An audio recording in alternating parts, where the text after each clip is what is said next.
Girassol Jornal de Boa Noite. Negócio dos medicamentos, insegurança e risco. Munícipes em Luanda defendem o reforço da fiscalização.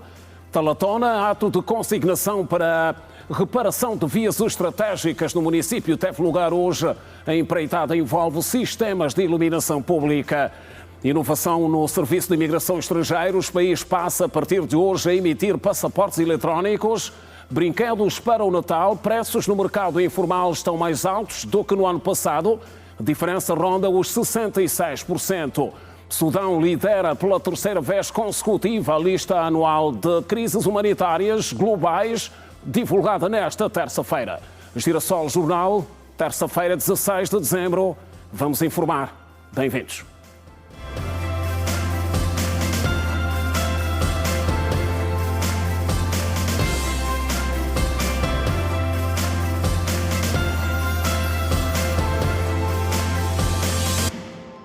Outra vez, boa noite. Em algumas zonas de Luanda reduziu significativamente a venda ambulante de medicamentos, mas a pouca fiscalização continua a ser vista por alguns populares como motivo de preocupação em função do risco. Na reportagem a seguir trazemos casos de cidadãos que não conseguiram escapar da armadilha da compra de medicamentos com o prazo de validade vencido. Há um ano era possível depararmos-nos com a venda ambulante de medicamentos em alguns pontos da capital. Depois da entrada em vigor do decreto presidencial que proíbe a venda de fármacos fora das farmácias autorizadas em 2015, é possível constatar que a medida está a ser cumprida na generalidade e que há quem ainda continue com a prática proibida. Ernesto Mauro é um destes casos. Ele é vendedor ambulante há um ano e conta que entrou no negócio por influência do irmão e que os produtos são adquiridos nos depósitos de mercados como o do Kikulo, apesar de ser ilegal. Aumentou a epiderme, a pomada trancosema, a micosema. É uma semana, uns 20 e tal, ou 30, podemos tirar. Também depende no rendimento. No depósito, do Kikulo. Precisa de uma licença, não? Até que não precisa. Tipo, a caixinha de trancosema, compramos 5.500. Então, ela na caixinha vem 12, então vendemos cada 800. Aos nossos microfones, algumas pessoas reconheceram que já compraram pelo menos uma vez medicamentos na rua. Já sim, já comprei na rua, mas por questões de emergência. Vejo muita gente a comprar medicamentos na rua. Já comprou também? Sim, já comprei, não posso negar, já comprei. Já comprei. Por altura que compraste, em que estado estava o medicamento? Bem, estava em um estado aparentemente ser normal, sim. Aparentemente ser normal. Mas não é o meu costume comprar medicamentos na rua. Normalmente, onde é que compra esses medicamentos? Nas farmácias. Nízia conta que quando comprou a medicação, descobriu que o produto estava fora da validade do medicamento, da exposição ao sol. Infelizmente, ele já vem praticamente danificado, porque fica muito exposto e não tem aquele cuidado que se deve ter com os medicamentos. Quando compraste, estava nessa condição? Estava assim, mas tive que utilizar porque era mesmo necessário. Já Vitória afirma que uma vez comprou paracetamol na rua por acreditar ser mais barato, mas não chegou a usá-lo por estar em mau estado de conservação. Primeiramente comprei na rua porque na farmácia estava um bocadinho caro e também era paracetamol. Na verdade o medicamento não estava mesmo em boas condições, tanto é que tive que não usei mesmo aquele medicamento, tive que aumentar mais o dinheiro para ir mesmo na farmácia. Em que condições estava o medicamento? Parecia que estava molhado, uma coisa igual. As munícipes Wanda e Nízia falam dos riscos desta prática e deixam o seguinte conselho. Olha, eu tive uma amiga, comprou um xarope que era mesmo para ela, consumiu, ele fez mesmo mal. Ainda lhe aconselhei, eu disse, olha, não é bom comprar na rua, vale a pena mesmo comprar na farmácia. Gostaria de apelar às pessoas a comprarem mesmo em farmácias e a não comprarem medicamentos na rua ou de forma informal. É mesmo aconselhável comprar nas farmácias, por questões de qualidade, saúde, né? Então temos que preservar isto. A Ministra da Saúde, Sílvia Lutucuta, destaca a atuação da Cruz Vermelha em zonas rurais e de difícil acesso em Angola como fundamental para a necessária resposta imediata a emergências e promoção de soluções sustentáveis, no reforço da capacidade das comunidades através da educação para a saúde e da prevenção. A Cruz Vermelha de Angola tem vindo a reforçar de forma consistente a capacidade de resposta do Sistema Nacional de Saúde, chegando onde a urgência humanitária exige proximidade, rapidez e sensibilidade, destacou em Luanda a Ministra da Saúde, Sílvia Lutucuta. A governante, que falava durante a gala de solidariedade da instituição, realizada no âmbito dos 16 dias de ativismo contra a violência e da promoção da cultura de paz através da arte, sublinhou que o Sistema e o Serviço Nacional de Saúde se afirmaram ao longo dos últimos 50 anos como pilares da coesão social e da garantia do direito à saúde. E ao longo de 5 décadas, o Sistema e Serviço Nacional de Saúde têm sido um pilar essencial da coesão social e da garantia do direito à saúde, mesmo em contexto de adversidades, afirmando-se como uma demonstração concreta do compromisso do Estado angolano com a saúde e bem-estar do seu povo. Segundo a ministra, nos últimos anos, Angola enfrentou desafios significativos que colocaram à prova a resiliência coletiva e o sentido de união nacional, incluindo secas prolongadas, inundações, emergências de saúde pública e o ressurgimento de doenças que afetaram comunidades durante longos períodos. Neste percurso de 50 anos, a Cruz Vermelha de Angola tem sido um parceiro estratégico do Ministério da Saúde, complementando as ações do Estado, reforçando a capacidade de resposta do sistema de saúde. Nos últimos anos, Angola tem enfrentado desafios significativos que colocaram à prova a nossa resiliência coletiva, o nosso sentido de união, tais como as secas prolongadas, as inundações, as emergências de saúde pública, o ressurgimento de doenças que afetaram durante anos inúmeras comunidades e, nestes contextos, a necessidade de uma resposta humanitária rápida, coordenada e eficaz torna-se imperativa.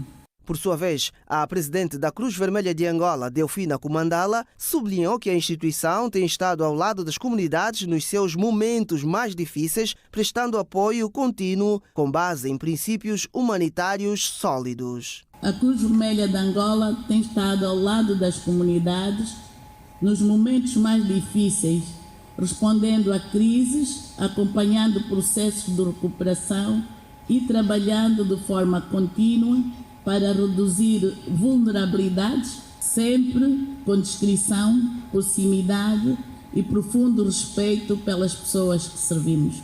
A gala de solidariedade da Cruz Vermelha de Angola, que decorreu em uma das unidades hoteleiras de Luanda, reuniu representantes do governo, parceiros institucionais e membros da sociedade civil.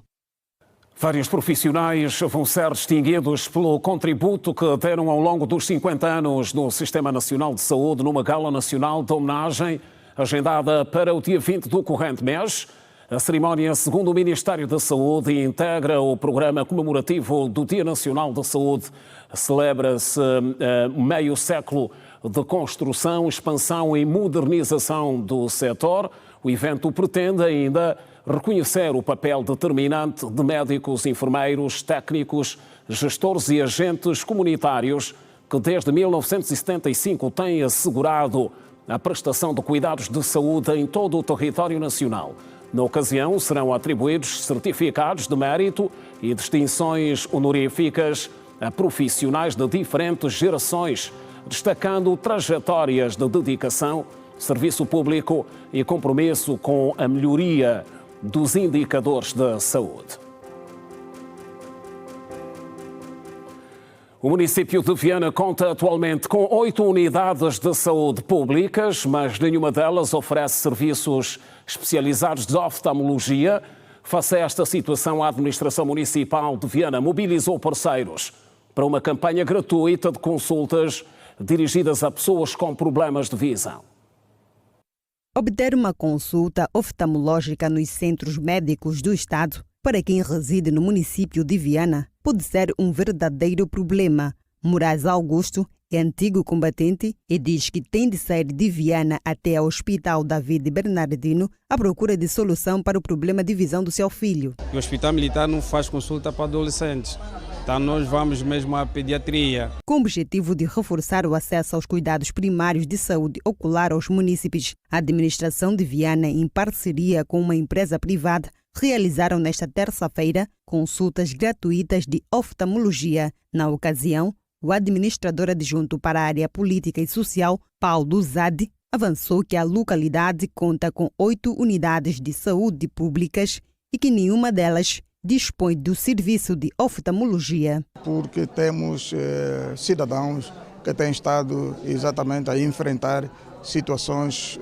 complicadas do ponto de vista oftalmológico. Portanto, já temos aqui cerca de 80 pessoas que vieram exatamente fazer as suas consultas. Das 8 unidades sanitárias que o município tem até agora, não dispõe de nenhum serviço oftalmológico. O custo das consultas, do tratamento e dos óculos são apontados como as principais dificuldades para quem tem problemas de visão. Tenho sentido das vistas.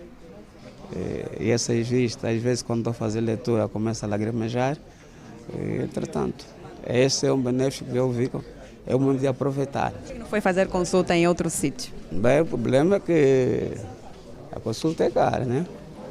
Essas são as razões que às vezes nós não conseguimos fazer nada, porque não temos meios financeiros capazes para cobrir a despesa. No outro sítio eu até faria, mas a minha questão era a seguinte: eu estava a me preparar, além do dinheiro da consulta, também queria ter já o dinheiro dos óculos em mão. Então faria a consulta, porque não adiantaria fazer a consulta e guardar a receita sem usar os óculos. As gotas que nós usamos só estão ali de 26, 25, 9, mas é uma gota que às vezes só vais usar uma semana, mas não, quer dizer, nós fizemos aquilo como se fosse um calcanhar de Aquiles, né?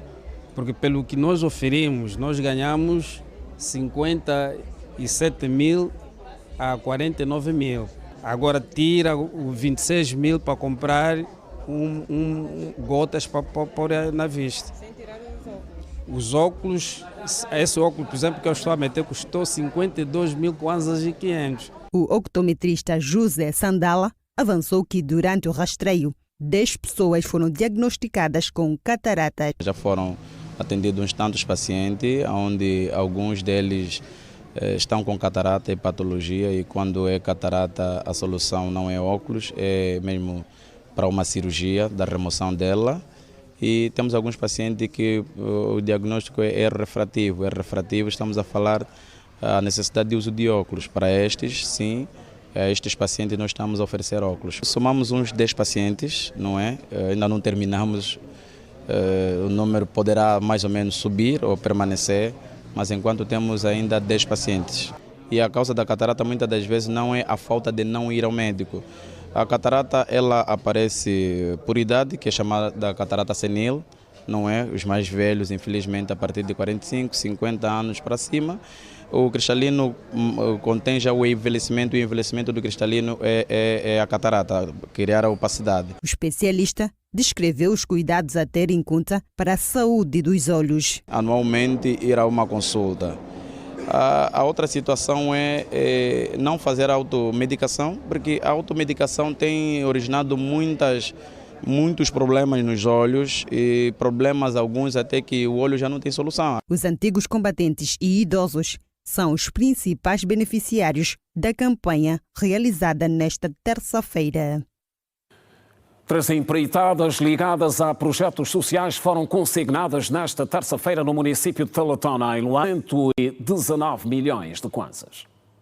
Está consumada a consignação de 3 empreitadas fundamentais no município do Talatona, 2 vias estratégicas e um sistema de iluminação pública, e pretende devolver mobilidade, segurança e dignidade aos moradores, No centro da transformação está a Rua da Logística e a via que dá acesso ao Centro de Saúde de Referência do Onga, ou Rua 13, e a Rua 10 de Dezembro, no bairro Xinguar, numa extensão de cerca de 2 quilómetros. Nós, a Administração Municipal de Talatona, temos vindo já a trabalhar para melhorar as condições de acesso e as condições de trafegabilidade no nosso município.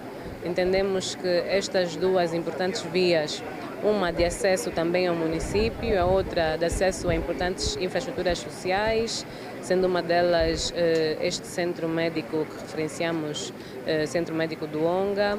Temos também uma esquadra policial e que, sobretudo ali no centro médico, as ambulâncias têm alguma dificuldade para chegar até a unidade sanitária, quer seja para entrar ou sair com pacientes. E achamos que serão intervenções que deverão mudar de facto a vida dos munícipes de Talatona.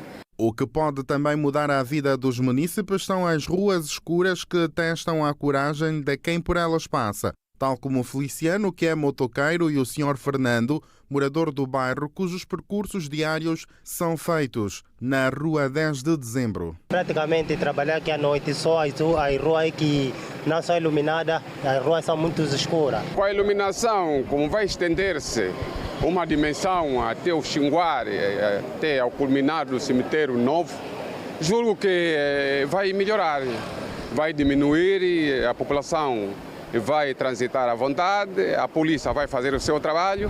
Então, nós sentimos-nos satisfeitos com esse ato que hoje presenciamos. A empreitada vai durar 6 meses e serão feitos com recursos da administração local. 6 meses é o tempo suficiente. Estas duas intervenções de reabilitação das vias estão a ser feitas com recursos próprios da administração municipal, ou seja, aquilo que nós arrecadamos estamos a colocar em prática diretamente. Aquilo que os munícipes pagam de imposto e que retorna à administração municipal de Talatona está a ser implementado nestas duas vias que estão a ser reabilitadas. Portanto, a margem de atraso, a margem de ser um projeto que fique paralisado por muito tempo está muito reduzida mesmo.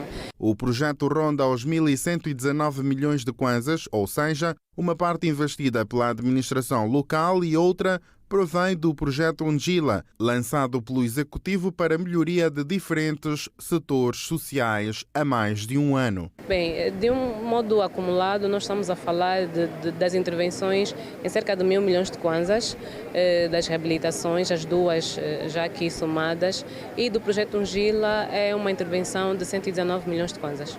E por trás das máquinas, dos cálculos e da poeira que logo se transformará em asfalto e iluminação, está o compromisso da engenharia. Estamos a falar de uma obra que contempla 55 postes. Neste momento, 55 postes ao longo de um percurso de quase 2 km, 1,9 km. Neste momento estão de pé 47, faltando por betonar cerca de 5. Angosat 2, Projeto Conecta, em destaque.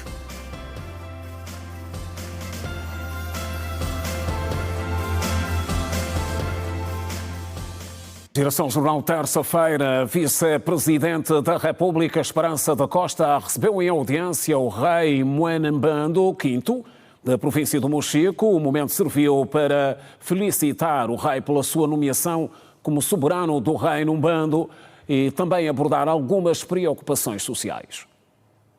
A audiência com o rei Moenembando V foi não só para agradecer pela nomeação, mas também para evidenciar preocupações patentes do povo do Mochico. No seu momento, o rei destacou questões como as vias de comunicação, problemas com a escoação dos produtos e o alcoolismo por parte dos jovens da província. A vice-presidente recebeu com agrado todas as preocupações que ela apresentou, sobretudo em termos de resolução dos problemas do povo. O povo do Mochico, neste momento, passa em muitas dificuldades. Neste caso, falta de via de comunicação, escoamento dos seus produtos. Os camponeses cultivam, mas não tem como escoar os produtos. E não só, os nossos jovens. Os jovens estão atirados à sua sorte. é preciso que haja um programa que possa acolher os jovens e nós temos este programa já em vista. Vamos criar um Jango da juventude, é ali que vamos instruir os jovens a abandonar os vícios, não os vícios, o álcool e outras coisas mais. O rei disse ainda que a questão das vias de acesso já estão no plano de resolução do governo, para que dentro em breve todos os municípios da província do Mochico beneficiem deste serviço. Como também ela promete que as vias já estão no programa do governo. O problema é os nossos orçamentos ainda não são daqueles, mas em todo caso, o próximo ano, Sua Excelência, a Senhora da República, junto ao Ministro das Obras Públicas, neste caso, vão trabalhar no sentido para que possam aprovar o orçamento, como já começaram do Cazombo para o Luau, ou do Luau para o Cazombo, e também vão virar para o Mochico, neste caso o Mochico e os seus municípios, que haja mesmo esta comunicação via terra para facilitar a mobilidade do povo do Mochico. Dentre as preocupações, Mwene Mbando apresentou ainda a questão da língua mbunda não ser veiculada nos órgãos de comunicação social. Aproveitou também a oportunidade para apresentar a inquietação da língua dele, que é a língua mbunda, que até aqui não se faz presente nos órgãos da comunicação social, neste caso a Rádio Nacional e a TPA, sendo a língua que suportou o MPLA na sua luta de libertação nacional, neste caso na terceira região político-militar. Em 1970, a língua mbunda foi usada na República da Zâmbia como instrumento da Angola combatente, e não só no Congo-Brazzaville, junto à língua Kikongo, em nome do senhor Kango Angola Norman, já é falecido. São elementos que naquela altura transmitiam a mensagem das suas línguas para o povo, neste caso para os combatentes do MPLA que estavam na terceira região e noutras regiões. Por seu turno, o ministro da Cultura, Filipe Zau, presente na audiência, ressaltou que as preocupações do rei Mwene Mbando foram ouvidas e trabalhos estão a ser desenvolvidos para regular as línguas nacionais em Angola. Eu penso que nós tivemos a oportunidade de ouvir essa preocupação. Há coisas que nós temos que normalizar e acredito que a lei das línguas de Angola será possivelmente um instrumento que, do ponto de vista jurídico, vai acertar muito das nomenclaturas, daquilo o que se chama uma língua que às vezes não é. E a preocupação dele parece-me legítima na medida em que ele vê escrito Ganguela quando a língua é mbunda.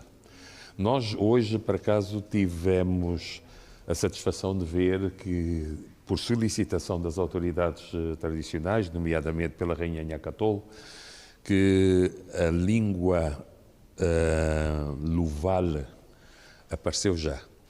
E hoje no noticiário tive a oportunidade de ver que nas línguas tradicionais, portanto, do nosso país, a língua Luval aparece já também no noticiário. A audiência com a vice-presidenta enquadrou-se também nos esforços para fortalecer a cooperação entre as autoridades tradicionais e o governo central. Angola começou a emitir e pela primeira vez o passaporte eletrónico, um novo documento de migração que visa reforçar a segurança e a credibilidade internacional dos cidadãos. Nesta fase inicial, o acesso ao novo documento está limitado aos cidadãos que nunca tiveram passaporte.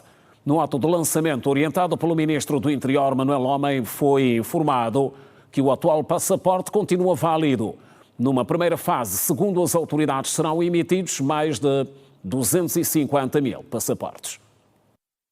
Segundo explicou o Ministro do Interior, Manuel Homem, o processo de implementação do passaporte eletrónico será feito de forma gradual. Numa primeira fase, apenas os cidadãos que solicitarem o passaporte pela primeira vez poderão ter acesso ao novo documento, sendo o atendimento desta primeira fase a ser realizado exclusivamente no posto de serviço de migração estrangeiros da Marginal em Luanda. Manuel Homem assegurou que, nas fases seguintes, o sistema será estendido progressivamente a outros postos do SME em todo o país. Um posto foi dedicado para a emissão de passaportes num número de agendamento disponível e, gradualmente, vamos incrementando os postos ao nível de Luanda e do país para que até a segunda, terceira fase que expectamos aconteça dentro de 45 dias, dentro de 2 meses, todos os postos possam estar ligados à plataforma e possam emitir passaportes como conhecemos e possam emitir passaportes eletrônicos, tal como foi apresentado hoje. O ministro do Interior sublinhou também que a introdução do passaporte eletrónico representa, além da integração de Angola em conformidade com a exigência da Organização da Aviação Civil Internacional ICAO, uma melhoria significativa na organização interna dos serviços, ao permitir maior celeridade no processo de emissão. Passa a ter uma tecnologia mais recente, passa a ter uma capacidade de impressão e entrega de documentos de forma mais rápida, o que, de certeza, tem sido uma preocupação dos cidadãos. É público que os cidadãos nacionais têm questionado a necessidade de acelerarmos a entrega dos passaportes. E esta infraestrutura, que não ficará apenas por Luanda, mas também com um centro de personalização na província do Huambo, vai criar maior capacidade do Serviço de Imigração Estrangeira de poder resolver uma preocupação dos cidadãos. Por sua vez, o diretor do Serviço de Migração e Estrangeiros, José Coimbra Júnior, destacou o reforço dos níveis de segurança do novo documento. Este novo modelo de passaporte oferece níveis mais elevados de segurança, reduz significativamente o risco de falsificação e usurpação de identidade, facilita a cooperação internacional no controlo migratório e assegura maior fiabilidade na identificação da cidadania nacional, alinhando o país com as normas, recomendações estabelecidas pela Organização Internacional da Aviação Civil, ICAO. De acordo com a diretora de tecnologias do SME, Vissolela Mariano, a implementação do passaporte eletrônico vai abranger os 12 postos de Luanda, o Centro de Personalização do Huambo, as direções provinciais, bem como as missões diplomáticas e consulares de Angola no exterior. Podemos aqui observar o Centro de Personalização de Luanda e eu acredito que os caros convidados devem estar a perguntar o que é um Centro de Personalização. Centro de Personalização é o local onde se emite passaporte. E no Centro de Personalização de Luanda contemplam 6 máquinas. Cada máquina tem a capacidade de emitir um passaporte por minuto, 60 por hora. Angola começou a implementar a partir desta terça-feira o passaporte eletrônico, um documento que incorpora tecnologia biométrica avançada, chip eletrônico, sistemas de criptografia e verificação automática, alinhado aos mais altos padrões internacionais. O presidente da Assembleia Nacional recebeu em audiência nesta terça-feira os presidentes dos grupos parlamentares do MPLA, da UNITA, do PRS, da FNLA e também do PHA. Tratou-se de um encontro de cortesia enquadrado na perspectiva de criar uma maior proximidade com as lideranças das bancadas representadas no Parlamento. Há um dia de completar um mês no exercício das funções como presidente da Assembleia Nacional, Adão de Almeida recebeu em audiência os presidentes dos grupos parlamentares. Durante o encontro de cortesia, Adão de Almeida conversou com o presidente da bancada parlamentar do MPLA, Joaquim dos Reis Júnior, que falou dos diplomas que deram entrada à Casa das Leis. Um mês, então recebeu-nos para mostrar e apresentar a sua disponibilidade de trabalho e esperar de nós que também colaboremos com ele nesta grande tarefa. São diplomas que estão em pauta, naturalmente, e mesmo agora nós assumimos o compromisso com o Sr. Presidente da Assembleia Nacional de que havíamos de ter o espírito que nos levou a discutir o pacote eleitoral na discussão do pacote autárquico. Aliás, eu pessoalmente fiz isso na declaração política do MPLA por altura da aprovação do orçamento. Fiz menção a este facto. Na audiência foram conversados assuntos como o término do pacote legislativo autárquico. O Grupo Parlamentar da UNITA apresentou e melhore a sua forma de atuar nos termos da Constituição da República de Angola, com os desafios principais que colocamos à mesa do Presidente da Assembleia, é os deputados poderem terminar o pacote legislativo autárquico, que é podermos discutir na especialidade a última lei sobre a institucionalização das autarquias e continuarmos também a fazer a revisão do pacote sobre as eleições gerais, que ficou pelo caminho. Começamos com as primeiras leis, que mereceram o consenso dos grupos parlamentares, mas há ainda leis como a lei da observação eleitoral, a lei dos partidos políticos, alterações sobre estas leis, sobre o financiamento dos partidos políticos. Há uma série de leis que entendemos que são estruturantes para que Angola conheça processos eleitorais cada vez mais transparentes. Uma atenção especial foi colocada na conclusão do pacote legislativo autárquico.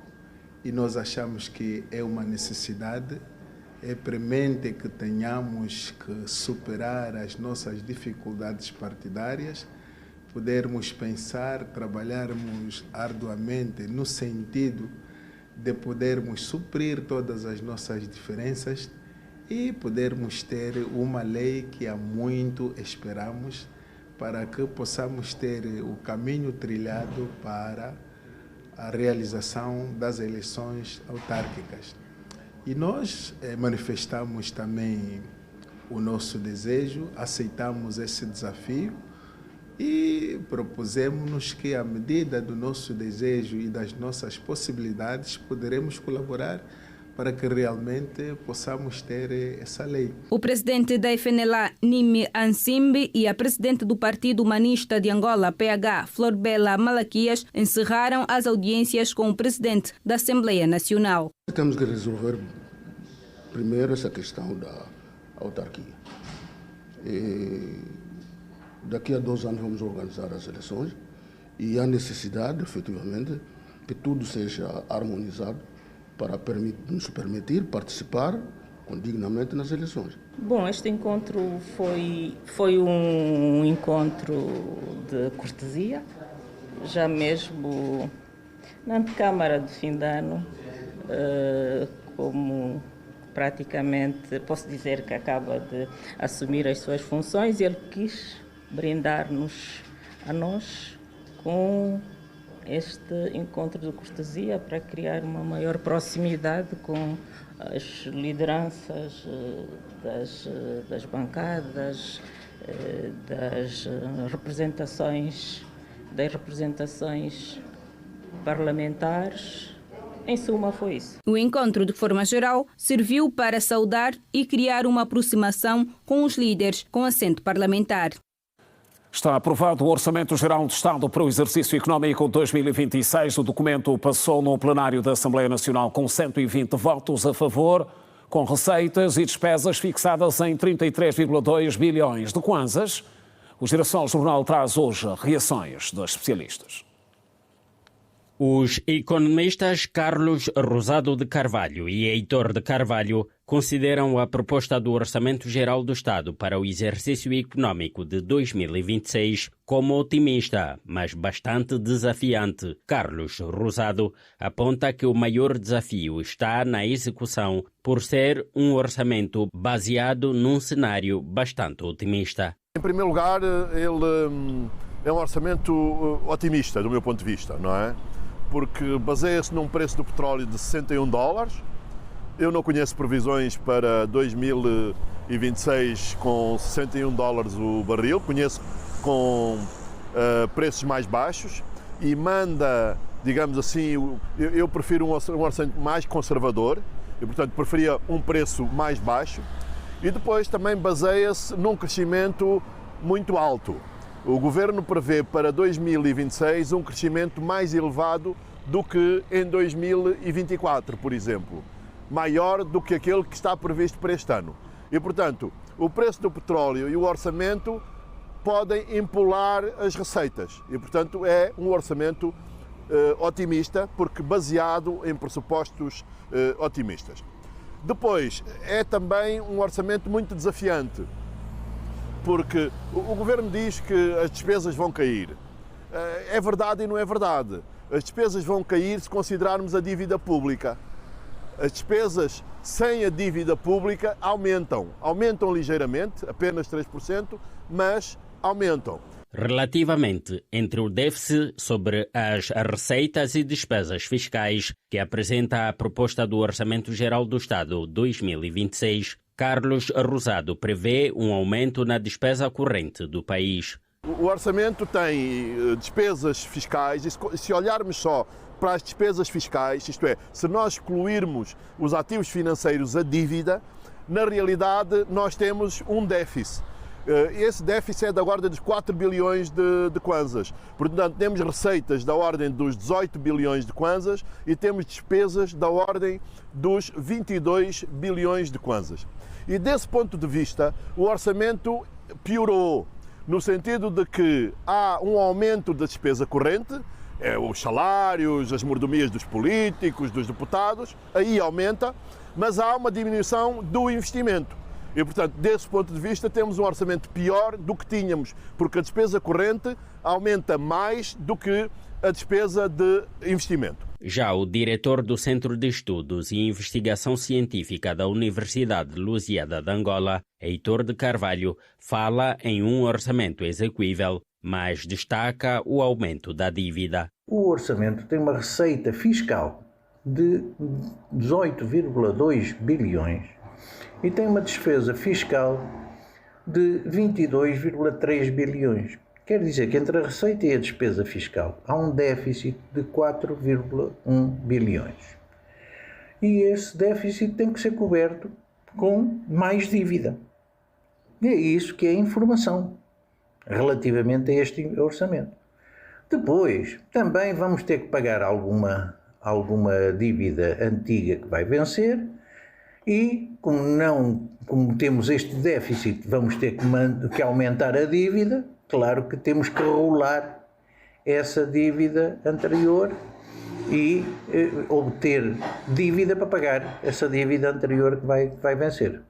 E, portanto, somando este déficit de 4,1 mais a dívida que vai ter que ser paga, é que depois soma a estes 18,2 bilhões de receita o necessário para chegar aos tais 33 bilhões. Especialistas consideram a proposta do Orçamento Geral do Estado para o exercício econômico de 2026 como otimista, mas desafiante, devido às dificuldades que pode ter durante a execução. A República da França quer contribuir para o desenvolvimento da província do Huambo com uma aposta forte nos setores da agricultura, indústria e formação de quadros. A pretensão foi manifestada pela embaixadora de França em Angola durante uma visita de trabalho ao Planalto Central. Existe um enorme interesse de França em melhorar o nível de investimentos na província do Huambo. Por agora, o país, governado por Emmanuel Macron, quer avaliar a parceria no setor veterinário, que já decorre há vários anos com a Faculdade de Veterinária, sendo que a pretensão passa por reforçar com olhos no futuro. A embaixadora de França, Sophie Aubert, que trabalha em Angola desde 2023, aponta também o desenvolvimento humano e cultural como pilares da nova era de cooperação com o Huambo. Queremos explorar mais o sector veterinário, seja através da cooperação universitária, através talvez do sector econômico. Há muitas possibilidades, isso é uma prioridade importante. Outra prioridade é a cooperação cultural. Temos também a cooperação no setor do desenvolvimento humano, a partir da Escola Eiffel, que existe, a partir da cooperação como o Instituto Técnico Agrário, Então estamos aqui para explorar estas possibilidades, ver como elevar o nível de cooperação que já temos para estar mais presente e para ter uma relação mais forte com a província de Huambo, que tem um grande potencial.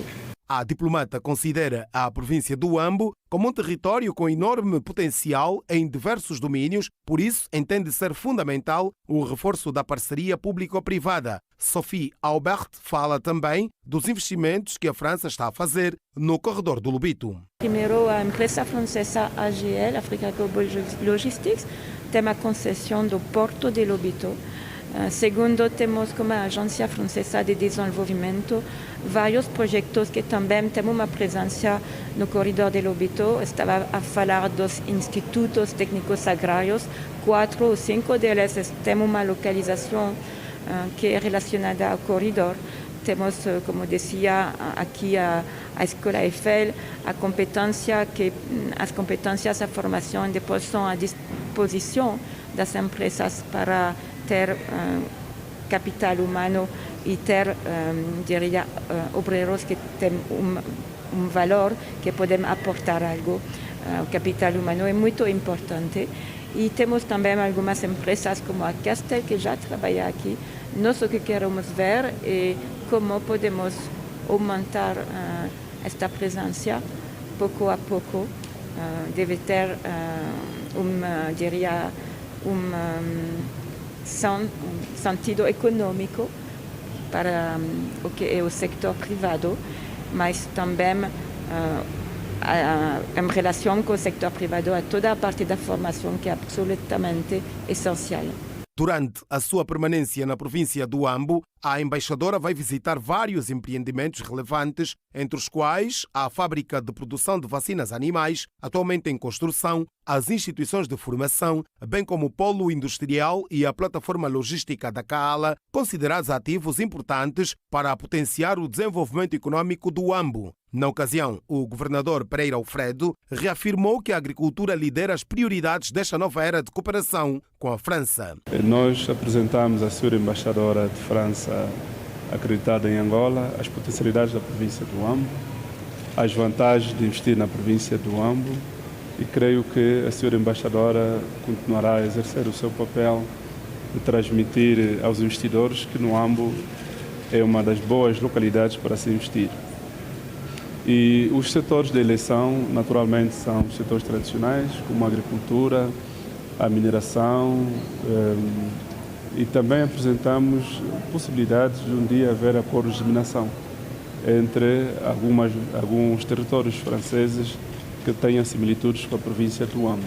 Durante o encontro, o governador do Huambo manifestou total disponibilidade para reforçar a cooperação em diversas áreas estratégicas, com destaque para a agricultura, indústria, recursos naturais, tecnologias e capacitação de quadros, sublinhando também que as autoridades locais estão empenhadas em encontrar soluções concretas que permitam maximizar os benefícios dos acordos de cooperação existentes entre os dois países.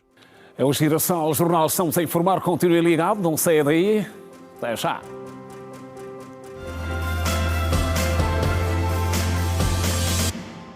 Tecnologias de Informação e Comunicação Social, a versão comercial do projeto Conecta do ANGOSAT 2. A iniciativa enquadra-se na estratégia de expansão da internet e promoção da inovação na economia nacional. A cerimónia teve lugar aqui em Luanda. O ANGOSAT 2 é o satélite de comunicação geoestacionária de Angola, lançado em outubro de 2022 para substituir o ANGOSAT 1, oferecendo serviços de banda larga, telefonia, transmissão para toda a África e parte da Europa, operado pelo GGPN para a soberania tecnológica e desenvolvimento socioeconômico angolano, com foco em levar a conectividade às zonas remotas e apoiar setores como a saúde e a administração pública. O Gabinete de Gestão do Programa Espacial Nacional realizou a apresentação oficial da versão comercial do projeto Conecta do ANGOSAT 2, abrindo acesso a startups, pequenas e médias empresas, promovendo a inovação e acelerar a economia digital. Esta é a continuação do projeto do Programa Espacial Nacional. E este terá um impacto direto na vida dos nossos cidadãos, uma vez que as startups, as empresas que aderirem a esse serviço poderão prestar serviços diretos ao nosso cidadão. Para dar um pequeno exemplo, e foi feito aqui durante a apresentação, ontem mesmo foi instalado numa fazenda no Kwanza Sul um terminal. Significa dizer que aquele empresário estará em melhores condições de automatizar os seus serviços e, consequentemente, ter uma qualidade na produção. Portanto, e tendo melhor qualidade na produção, mais produtos estarão postos no mercado. E estando mais produtos no mercado, com certeza que há de beneficiar o cidadão no seu sentido mais lato. De maneiras que este é o grande benefício deste projeto. Nós, até ontem, estávamos muito focados nos grandes operadores de telecomunicações. A partir de hoje, o foco vai também nas pequenas e médias empresas, incluindo as startups. Portanto, este é o grande benefício eu chamaria que é a fase do projeto, uma vez que ele está inserido dentro daquilo que é o Programa Espacial Nacional. E relativamente aos preços que serão praticados, Mário Oliveira diz que os operadores estão a trabalhar muito no aumento da capacidade. Se for fazer uma análise dos preços da internet no nosso país, eu posso lhe dizer que os nossos operadores têm trabalhado muito no aumento de capacidade. E o aumento de capacidade, você se tiver 1 megabit por 100 kwanzas, ele der 2 megabits por 100 kwanzas, o preço baixou. Portanto, tem sido essa política, porque se for abaixar a largura de banda, se for abaixar isso, vamos perder qualidade na transmissão. Então, o que os nossos operadores têm trabalhado é nessa perspectiva, melhorar a qualidade com o mesmo preço. Para o diretor-geral da Neonet, José Diogo, a massificação do ANGOSAT 2 trará oportunidades a startups num dos grandes objetivos do setor. Um dos grandes objetivos do setor das telecomunicações, que é levar os serviços de internet às zonas recônditas, zonas inóspitas, algumas. Já existe, fruto da massificação econômica do país, em muitas zonas, empresários que estão a levar serviços para determinadas localidades, e esses serviços precisam necessariamente de conectividade de serviços de internet. As startups, junto com o ANGOSAT 2, são então o carro, ou seja, a conectividade que vai fazer com que os serviços de internet, muitas das vezes instalados aqui em Luanda, vão conseguir fazer parte, não é, das vidas daquelas populações em zonas recônditas, inóspitas, e não só para as famílias, bem como também para o tecido empresarial dessas determinadas zonas. Os municípios do litoral de Benguela estão neste momento a sofrer um blackout, iniciado às 14 horas de hoje, como resultado da queda de uma torre de 30 kV sobre a linha de 220 kV na Gabela Alto Xingu, na província do Kwanza Sul, que também está parcialmente às escuras. A linha de 220 kV afeta exatamente aqui, atende à província de Benguela.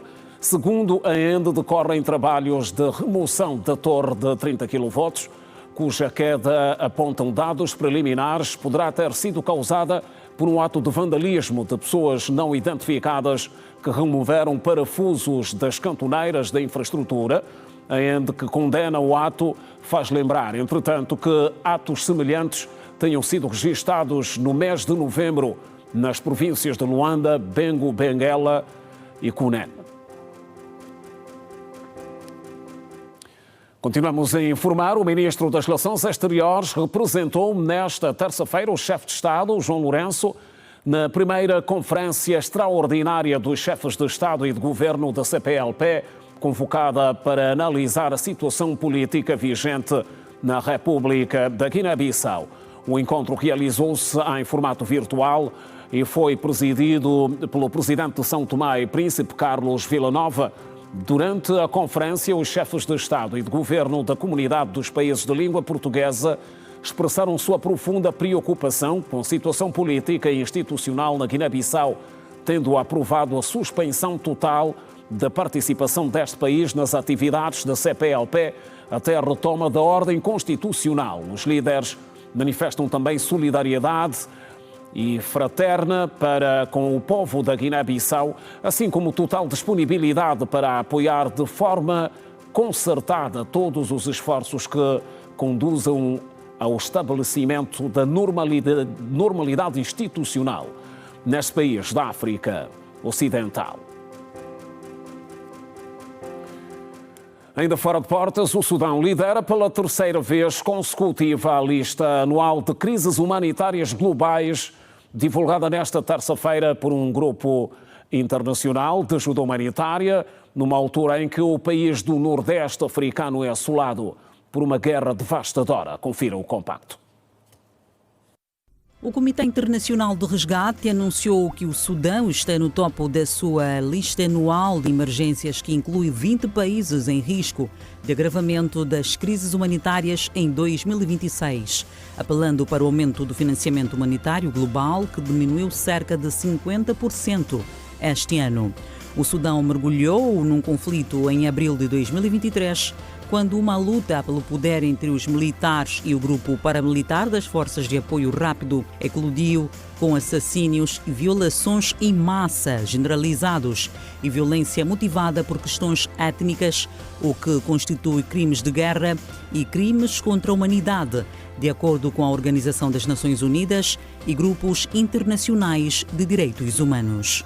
Líderes de todo o mundo, reunidos na edição número 80 da Assembleia Geral das Nações Unidas, adotaram pela primeira vez uma declaração política para combater de forma integrada as doenças não transmissíveis e os desafios da saúde mental. O documento representa uma oportunidade única para acelerar o progresso global, com um conjunto de metas específicas para 2030. As doenças não transmissíveis são as principais causas de morte, atualmente com 18 milhões de mortes prematuras todos os anos, enquanto os problemas de saúde mental afetam 1.000 milhões de pessoas em todo o mundo. O Serviço Nacional de Meteorologia dos Estados Unidos da América registrou cerca de 6,9 centímetros de neve no Central Park, em Nova York. Desde 2018 que não se registrava um valor acima dos 5 centímetros tão cedo. O primeiro grande nevão deste inverno em Nova York, nos Estados Unidos, caiu no domingo, tendo a cidade ficado pintada de branco. Sítios como Central Park foram fotografados cobertos de neve. Turistas tiveram a oportunidade de ver este fenómeno inesperado. Formação profissional, opções e procura no mercado. Em destaque.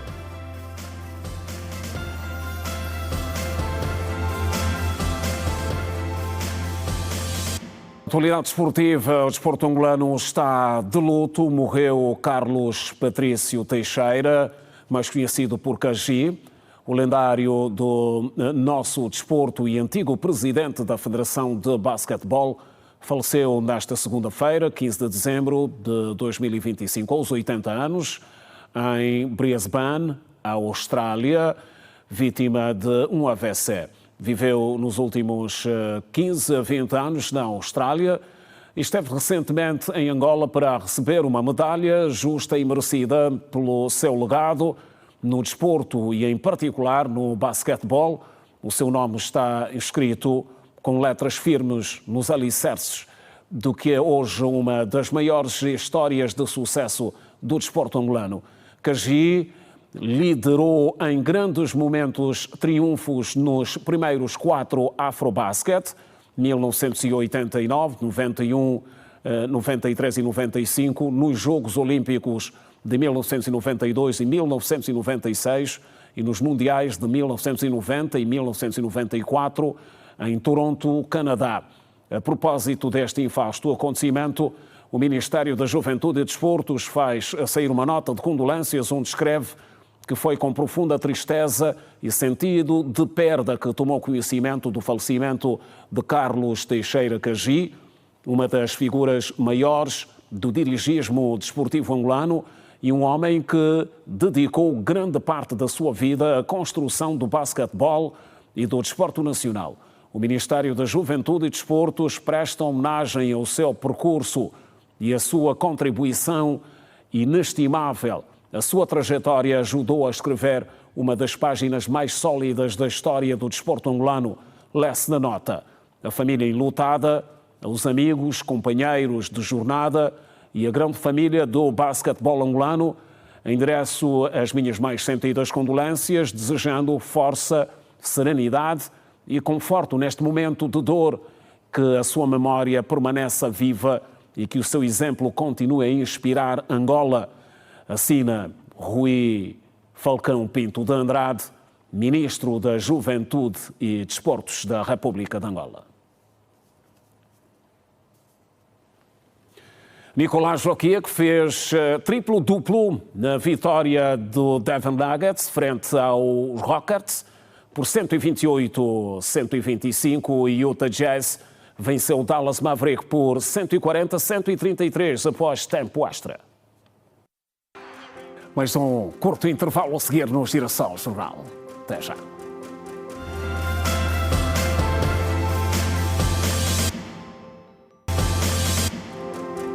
Já de volta, continuamos a informar.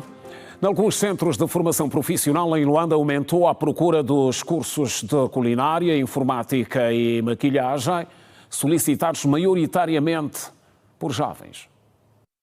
Tendo em conta a fraca empregabilidade em Angola, muitos jovens estão preocupados em fazer cursos de formação profissional na ânsia de desenvolver o autoemprego. As formações técnicas têm ganhado destaque nos últimos anos devido às necessidades do mercado, afirmando-se como via para o autossustento. Irene Ganga é formanda no curso de pastelaria, diz que quando terminar a formação, tenciona abrir um espaço para dar início a um pequeno negócio. Estaremos preparados assim porque esse é o objetivo. Estamos aqui neste centro para nos formar e sermos as próprias donas dos nossos negócios. A formadora do curso de pastelaria diz que o mercado do emprego está competitivo e as formandas precisam aprender bem para estarem à altura das exigências. Há muita coisa que facilita para o mercado nacional. Eu acho que muitas delas conseguem também conseguir o autoemprego nessa fase que para conseguir um emprego é meio difícil. Com uma formação de pastelaria já facilita. No curso de refrigeração, não é comum senhoras matricularem-se, como conta Edvânia José. Ela disse apaixonada pela área, que exigem trabalhos manuais. E por outra, segundo ela, para provar à sociedade que as mulheres são capazes de fazer o que quiserem. Eu sempre gostei de cursos que exigissem trabalhos manuais. E frio, eu vi que é uma oportunidade, porque o mercado de trabalho também exige muito, então eu gostei por isso. Eu sempre gostei de aprender coisas novas. E sempre dizem que esses cursos técnicos são mais para homens. E eu quis provar que mulheres também têm a capacidade de fazer cursos técnicos. E eu estou aqui para representar as mulheres. Não permitam que esse mundo machista faça com que vocês limitem os vossos sonhos, dizendo que vocês não podem fazer certas coisas porque somos mulheres. Pelo contrário, a gente pode fazer o que quiser, quando quiser e onde quiser. Então, se vocês quiserem fazer algum curso técnico que tenha a ver, como eles dizem, com homens, façam. As turmas são maioritariamente compostas por homens, mas Fernanda da Silva diz que fez o curso de eletricidade no ensino médio e ganhou gosto pela disciplina e agora quer profissionalizar-se na área. No médio também estou a fazer esse curso e esse curso é para auxiliar nos meus conhecimentos para arrecadar mais conhecimentos para poder aplicar. Mas para mim é normal, já é normal. O que me motivou são os meus colegas mesmo, porque eu não estava para fazer esse curso, eu estava para fazer um curso de eletrônica e telecomunicações, mas lá na escola eu calhei no curso de eletricidade. Depois de uma semana de estudo, eu me apaixonei e decidi ficar. Nos últimos tempos, os cursos mais solicitados nos centros de formação são os de culinária, maquilhagem, pastelaria e informática, segundo Ruben Belavunge, o diretor pedagógico de um centro de formação. A escola recebe com muita procura os cursos de eletricidade, frio, pastelaria. São os cursos que o pessoal mais procura porque acha que tem daí o autoemprego. E por causa disso a gente aumenta, faz a expansão da publicidade para poder receber mais jovens que estão na faixa etária de empregabilidade e ajudar o país a crescer nesta vertente. Pais e encarregados de educação que quiserem oferecer presentes de brinquedos de Natal para os filhos podem gastar mais 66% do que no ano passado.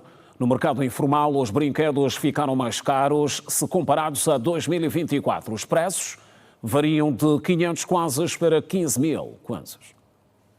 Num ambiente de época festiva como este, os pais e encarregados de educação sentem-se obrigados a presentear os filhos com brinquedos. É ali onde começa a procura.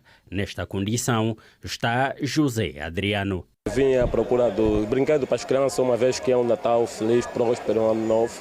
Então há a possibilidade de ficar com as crianças em casa, então quero oferecer alguns presentes. Segundo constatou a nossa reportagem, nos mercados informais do São Paulo e Asa Branca há vários tipos de brinquedos, com preços a depender da qualidade e dimensão do brinquedo, segundo relatam as vendedoras Domingas Manuel, no São Paulo, e Domingas Simão, no Asa Branca. Os brinquedos mais baratos tem carro de 500, tem carro de 1000, temos boneca também de 1000, temos boneca também de 15 mil, tem todos os preços. 1000 kwanzas, tem os carros de 1000, os bonecos também tem de 1000, de 1500, de 2000, 3, varia, independentemente do brinquedo e também da qualidade. São as bonecas grandes e também os bonecos grandes, que são chamados super-heróis. E as bonecas também, temos algumas bonecas temáticas, temos a Frozen, a Moana e temos também as bonecas chamadas Nenuco, são as bonecas mais caras. A cidade da China, em Viana, as lojas do São Paulo e do IFA, no município do Kazenga, são os grandes fornecedores de brinquedos no mercado informal. Aqui, os brinquedos do fardo são os mais caros, segundo admite Domingas Simão. Por isso é que os brinquedos dos fardos são os brinquedos mais caros, porque também a compra também tende a ser diferente com relação aos brinquedos do armazém. Porque se você encontrar uma boneca do armazém a 1000 kwanza, do fardo você pode encontrar 2000, mas a qualidade compensa.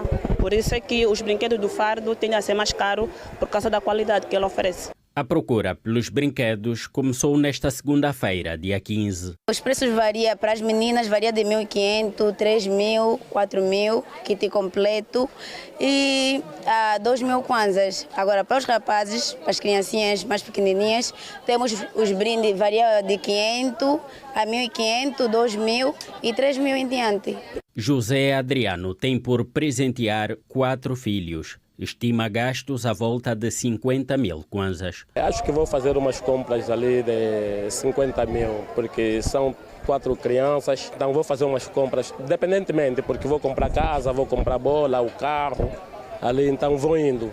Segundo afirmam as vendedoras, neste ano os preços ficaram mais caros se comparado ao ano passado. Por exemplo, uma boneca original da marca Yang, que no ano passado custava 3.000 kwanzas, agora custa 5.000 kwanzas, um aumento de 66%. Tem lojas de brinquedos mais caro, obviamente, porque as coisas subiram, então também a tendência é dos preços subirem também. Pais e encarregados de educação vão gastar mais 66% do que no ano passado com brinquedos. E a venda desordenada ainda persiste em algumas zonas de Luanda, apesar do programa de reconversão do comércio, e agora ganha espaço o fenómeno das chamadas praças da noite. A nossa equipa está a efetuar uma ronda por alguns destes lugares, com a Brígida Icala no comando. Brígida, boa noite. Retrato fiel desta realidade. Boa noite, Simeão Mundula. Extensivo a todos que nos acompanham. Nos encontramos no antigo mercado da estalagem, um local que, segundo a administração municipal de Viana, já não é autorizado para venda ambulante. Mas ainda assim registramos uma venda neste período da noite, que é chamada de praça noturna. Este local alberga um montante de lixo, águas paradas, que atenta à saúde pública. Aqui são comercializados diversos produtos, desde carne, fuba, até mesmo roupas. Nós vamos agora conversar com um munícipe que aproveita este local para fazer as suas compras para o seu jantar. Senhor, muito boa noite, em direto para a Rede Girassol, o que é o nome? Sou Lucas. Lucas quem? Paulinos. Senhor Lucas, o porquê de escolher este local? Aqui o preço é acessível? Nesse momento o preço não é muito acessível, porque se eu faço compra aqui nesse mercado, é que vivo quase próximo desse local. O senhor Lucas não tem medo de contrair uma doença, uma vez que neste espaço há amontoado de lixo e águas paradas? Não, medo sim, tenho medo, mas eu não estou muito constantemente sempre a vir comprar algo dentro deste mercado através das águas e o lixo que está nesse local. É preocupante? É preocupante, é mesmo fazer uma ideia, fecharem para aqui, parar essas águas que trazem lixo. E também os mosquitos que param muitos aqui, que tudo fica na paz. Muito obrigada. Foram então os pronunciamentos de um munícipe de Viana que aproveitou águas paradas. Também há registro de índice de criminalidade, onde os amigos do alheio, neste caso, aproveitam para roubarem as pessoas que por aqui circulam a esta hora. Nós, a equipa da Rede Girassol, vamos seguir para outras localidades para podermos constatar de perto esta venda ambulante, ou seja, esta venda nas chamadas praças noturnas, onde as pessoas aproveitam principalmente o horário das 18 até mais ou menos às 21 horas para aproveitarem comercializar os seus produtos. Nas primeiras horas do dia não é possível verificar aqui este fluxo de vendedores, mas a esta hora sim é bem visível. Elas carregam consigo velas, lanternas para ter então a iluminação nesta área que não conta com iluminação da rede pública. Nós, a equipa da Rede Girassol, estamos aqui a ser assegurados pelos efetivos do Comando Municipal de Viana, devido mesmo ao índice de criminalidade que é acentuada nesta praça. Conforme já havia feito referência, vamos seguir para outras localidades para levar mais desenvolvimento nos próximos serviços de informação da Rede Girassol. As imagens são de Armando Samuel, Brígida e Carla. Boa noite. Boa noite, Brígida e Carla. E assim termina a edição referente à terça-feira do Girassol Jornal. Voltamos amanhã à mesma hora. Continuação de boa noite. Passe bem.